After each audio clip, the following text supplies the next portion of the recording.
Video's got a few things in it. One of them, I'm going to do a hand drawing for you and help you visualize things, and then I'm going to go back to recapturing or restating everything again. But look what you notice here that a lot of people are not paying attention to. That, yeah, we have the conflicting forces here. Conflicting forces are here, conflicting forces are here, and of course we have post-tensioning going this way across the top of the canopy and then the lower deck. This would put this in tension here, but remember it's also putting the post-tension longitudinal cables in tension, in conflict with themselves. It's putting stress in the cable itself. If this is putting tension, if this is a standard truss, this system by default is putting the lower deck between these two in tension. If that's the case, it's also putting tension in the post-tensioning longitudinal cables that run down here at each point. So even though it appears to be creating compression, if you will, it's still putting a tension inside the cables. Follow that, right? It's kind of odd thing I'm saying there. I know, but it's because of the system. This is another reason why I don't like post-tensioning. It's just it's got conflicts in what you're doing. You know, you have a rope. I pull on one end of the rope. You pull on the other end of the rope. Great. But then we put someone in the middle of us, putting their hands apart and pulling one towards you and one towards me. It still seems like the same thing, right? That you're just creating more forces inside there. But then I put someone next to that person and I have them push towards that person and one towards the other person to the right. Now it's no longer the same thing. These truss systems are working against themselves at that rate because they're pushing them. They're creating these nodes, these points here where they're canceling out forces, if you will, or apparently canceling forces. I don't want to go down that line with you guys. It's just I took it out of the drawings to make it more basic for you guys and to let you, here's a little magic marker you can play around. Maybe now you can see that the triangles here also inside. If you can help visualize it better, this creates the outside webbing of the triangle. And we have the triangle here. I'm going to show you guys some old school. I love it. This is just the back of a postage box, as we can see. That, of course, a few of you guys won't like it. Tough luck. Okay, I just did a rough layout. This is not to scale, and it's not even the right angles. But it's helping you visualize what angles are there that you don't see. So you're seeing a triangle here, and now visualize the triangles there. Let's go from there. This is the top blister bar. Here's our brake. So let me take off the marker. Our brake is here, right? We have not 2 in number 10. This is number 10. We have 4 PT bars. Over here we have 2 PT bars. Now, 1, 2, 1, 2, 1, 2. They're behind each other in the configuration. Is if you look at the column, they're about here. So they're behind each other, even though I kind of made it visible this way. They're actually in this format, as I saw another image, they put them side by side, and you can see the plates. I think I showed you that in the video. I know I showed you in the video where both plates are practically no room between them, no cover right here.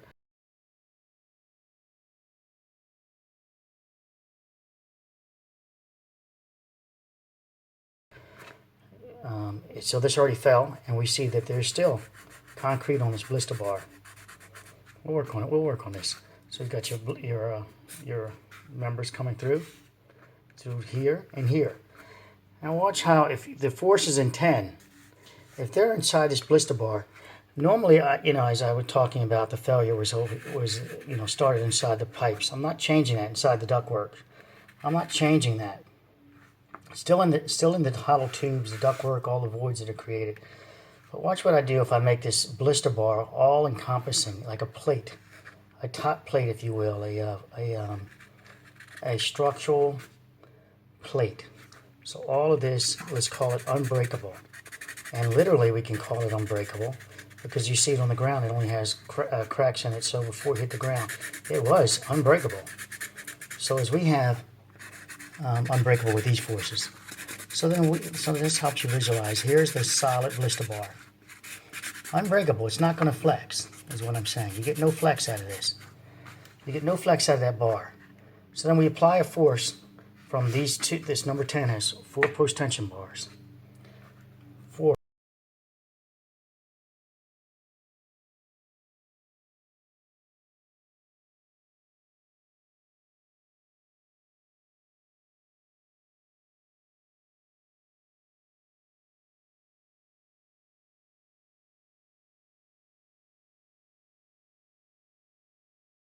Right here, already loaded up.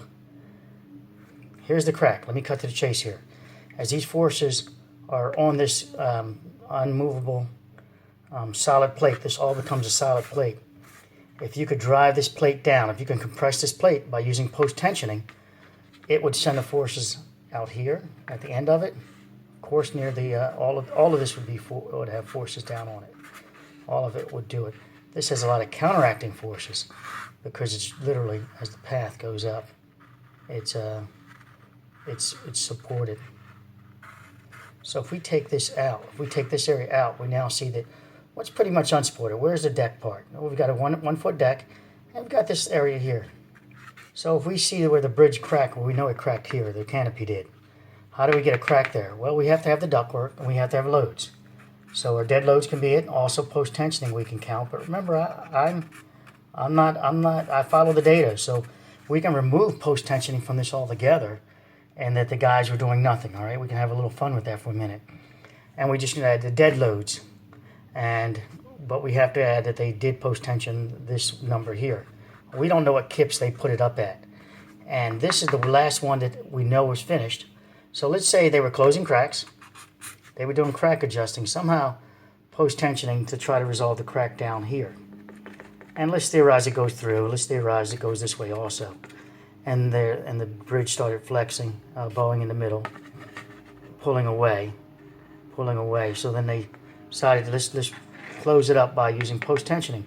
It would only be this one that's going across that would be affected. This one in line with the post-tensioning, well, it won't do a thing, no more than, it's nothing.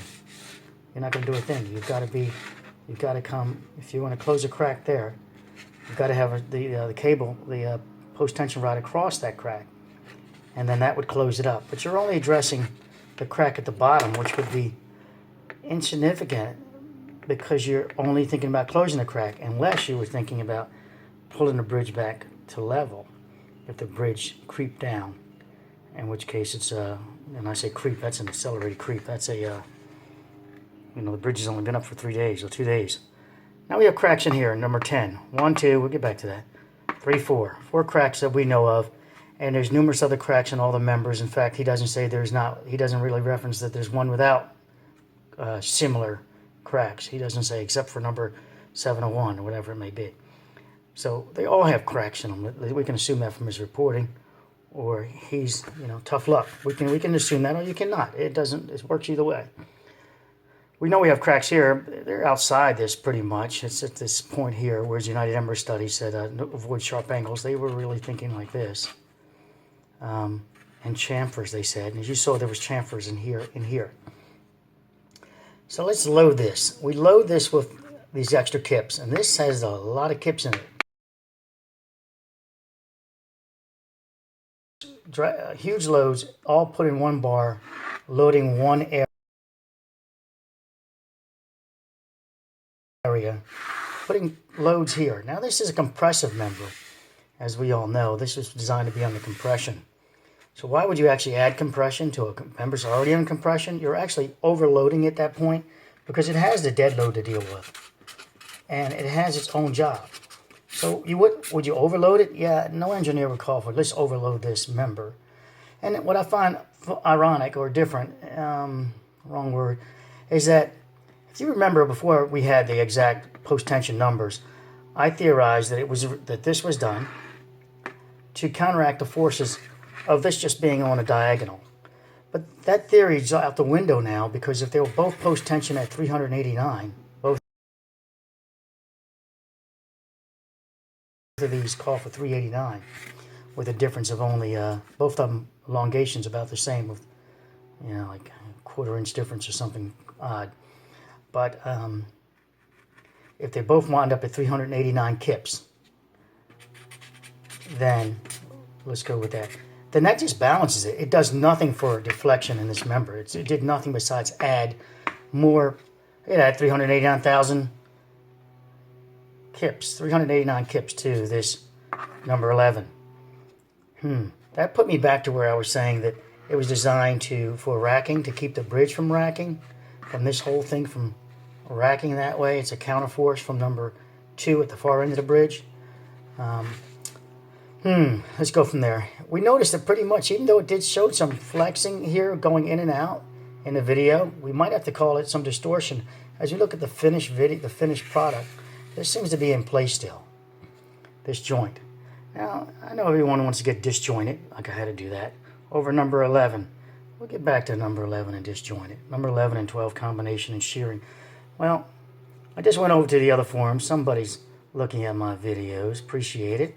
I don't appreciate not getting any credit. I like credit too. So anyway, we have this concrete coming out, where the crack continuing coming over in their little setup, which is, it's a theoretical crack. We don't know it for sure. We do know this is a for sure crack. And they also copied my cracks coming down the members, the 11 around the post tensioning. They didn't add it over here. They should have added one here. There's just going to be 2. Okay.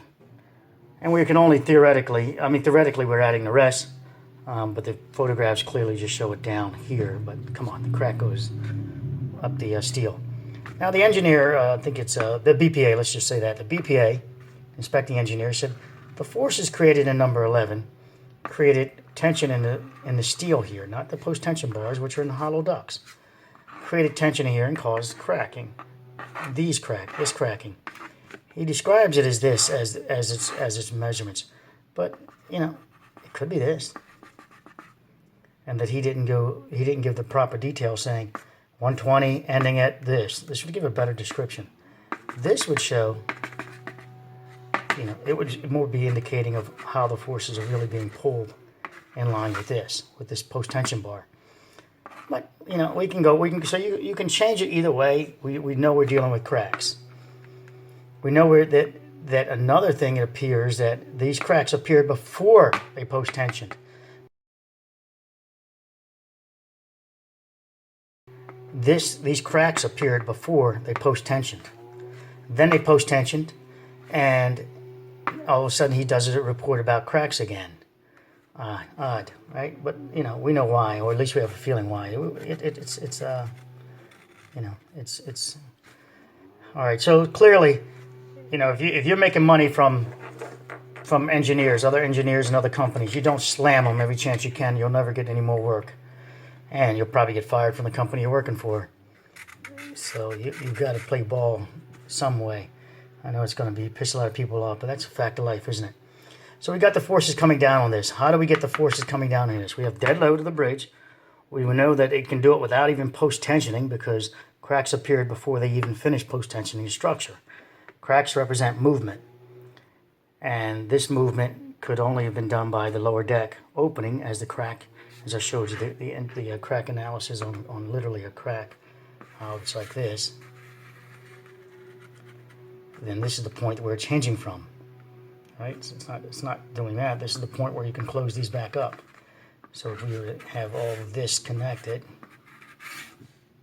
I'm looking at a camera, through a camera as I do this with you guys, this would close back up. Obviously that won't close up anything. Not to confuse you, that's out. So if we had the lower deck coming down, the lower deck's load coming down, that would create this pressure on the node, blister bar, to put pressure on the canopy. And we have these hollow voids, 4 inches. We got 2 4-inch voids, which are the electrical systems, I believe. Okay, and then we have the C1. We have 2 of C1s.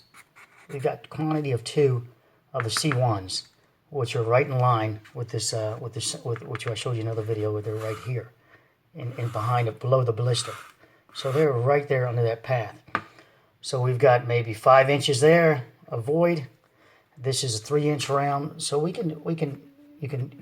have this. I can actually probably do 3 inches. So now we got 4 inches of concrete, a void, 4 inches of concrete. You can call it 5 inches, but nevertheless, it only has to defeat 5 inches. But wait a minute, it's still got a compressed number 11 to have to create loads here. So we still need movement on 11 or 10, so this can come down.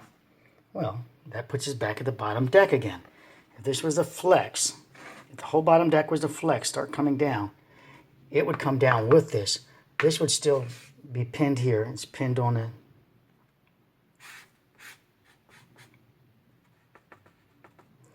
a pylon. So this is the bottom of the bridge still. Pylon's down here.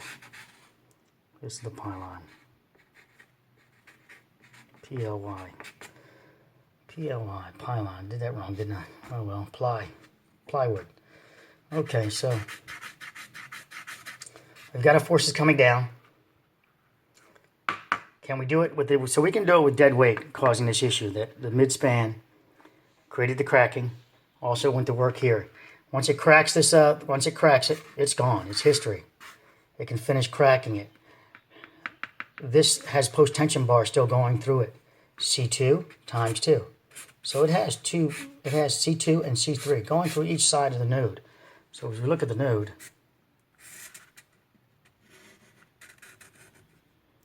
we have C1, then we have C2, which is active, and C3, which is active. Okay, which is ATC, ACT, and then we got C2 and C3. We got 2 active. Now they're right outside this, but we got the voids. These are the voids. Then we got more voids here, I believe, are pretty much here or maybe between them. Can't quite figure out the calculation.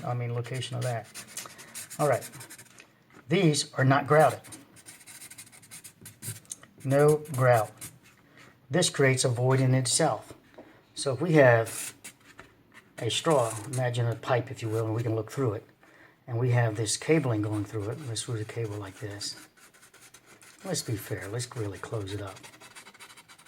Let's be fair. And it's all the multiple strands. I think this is the six bundle strand, and the next one over is like a 12 bundle strand, something like that, or 7. Anyway, we have just this little bit right here of voids, here and here. This is enough for the deck, once it's being loaded, to move. In other words, the cable might appear to be in the middle when the crack started. So as the bridge creeps down, it easily has room to move because they're not grouted. So let me just real quickly let you look at grouting. So here's the pipe. Now the cable goes through it. So imagine your cable. Now fill it full of grout. Concrete, grout, right? Not concrete, cement, it's a grout. All right, so and theoretically, not theoretically about it. Now it's full. Forces hit on this, there's no room to move. It has to then go, so all this becomes solid. But it's not solid. It's got the voids.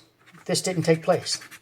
I could find no images at this time to show that this had grout inside the longitudinal post-tension cables, C1 and C2. Remember C1, when they were post-tensioning, this was done first. D1 times 2. So D1 is done. D1, 2 of D1. So that's on each side of the center, this guy here, of the upright. So here's your profile of back of the bridge, if you will. This is D1, D1. Then they went to the top of the canopy, and they did C2. And, no, they did C2. C3.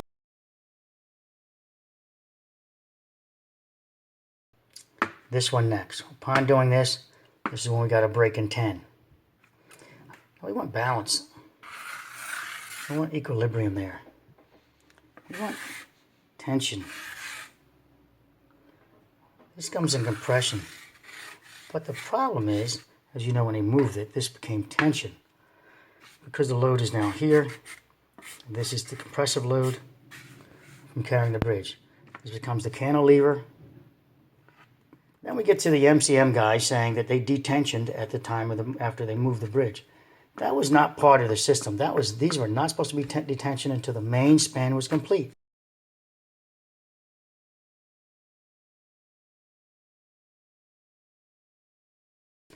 The main span cannot be complete until all the grouting's done, till all the post-tension rods or longitudinal post-tension cables are installed, till all the security fencing, the bullet, what do you call it, missile protection is installed. I mean, it's not ambiguous. It says until the main span is complete. So you do everything, get everything signed off, and then you can come up here and detention. So we have our dead loads. We definitely got some dead loads. So no matter what, the center of the structure, it's creating dead load, whether you really like it or not, whether you like to think of it or not. It's got dead load in the center, not to this point, center of the bridge. And just for dead loads only. And then you try to make them move around by post-tensioning and using this truss system, which we now know this truss system is junk. It wasn't designed by an engineer, if you will, because the 109 foot came first, the origami design, and it's just wildness going on here. Canopy broke first. Canopy broke first. Forces drove down number 10, 11 no longer being. It's amazing that forces drove down 10. They were already there, weren't they?